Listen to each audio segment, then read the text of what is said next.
Hey Gearheads, this is Drew Krag with GearWire.com for another home studio workshop. Today we're going to be talking about the Mackie Control Universal. It is basically a MIDI controller for your software. Now it's a very versatile piece of equipment.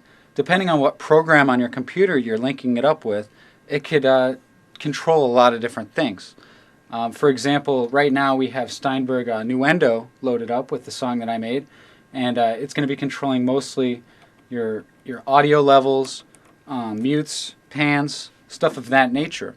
Now the thing that Mackie wanted to do with this, first of all, it's hooked up to my computer via MIDI. So I just have a standard MIDI in and out going right into this, and it's able to control all these features through just MIDI, which is pretty impressive because MIDI doesn't tax your CPU very much, which is very nice. So if we take a look, some of the buttons on here are shortcuts that you'd find on your keyboard, like save, undo, redo. There's actually a lot of different things that we can do that we're so used to doing with the keypad that this will kind of save us. So the idea was to get the mouse out of our hand and get the keypad out of our hands so that we can just work with this one unit. And as you can see, it's got a transport where you can hit play. You can hit fast forward, rewind, you can scroll through the track. This just adds an incredible amount of versatility to your studio because obviously you're pretty limited with just a mouse. Also, it has 9 automated faders that are touch sensitive. Now that's pretty interesting, right? Touch sensitivity. Let me talk about that for a second. These faders actually know when you touch them. And how do they know? They actually can read the electricity off your hands. Oh, that's weird, right? And I'll prove it to you by, if I move a fader with something that isn't organic, it moves right back. Did you see that? Here, I'll move another one. There it goes. Because according to that, nobody touched it. But the second a human gets in there and touches it with their finger, it stays. And it knows that just by reading the electricity off my body. There's a current going through my body, and the second I touch that with my finger, it'll allow the fader on the screen to move. So that's pretty high tech, right? Well, it works pretty well most of the time, but from experience, when you're having a couple of beers in the studio, you get a little dehydrated, you don't have as much conductivity, and sometimes your fader movements won't get recognized, which is kind of a hassle. So if you experience that problem, try and correlate it with your alcohol consumption. I guarantee they'll correlate perfectly. So anyway, moving on, we're going to take a look at how this works with Steinberg Nuendo.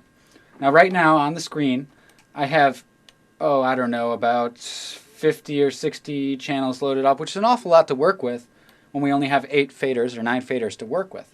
So how we compensate for that is using the bank and channel functions. So if you take a look at the faders here, as I hit the bank button, I'm able to scroll through all my channels, and you can see all their presets are there. And bank will allow you to move 8 channels at a time through your different tracks. The channel button will allow you to go 1 channel at a time, and as you notice, the channel I have selected gets moved just 1 over at a time, as opposed to 8 at a time.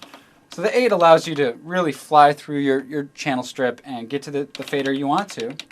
And when you get there, the program automatically recognizes that I touched the fader, and I'm able to adjust the volume.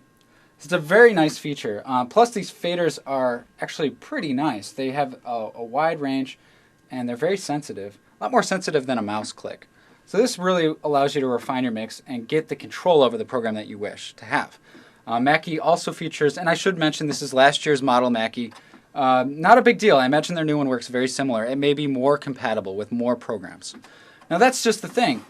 Once we use this with a different program, don't all the buttons change? Absolutely, yes they do. But Mackie thought about that as well.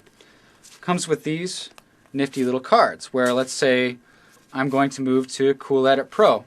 I take the Cool Edit Pro card, peel this previous one off, put it on, and all the shortcuts for Cool Edit Pro are right there on the Mackie Control.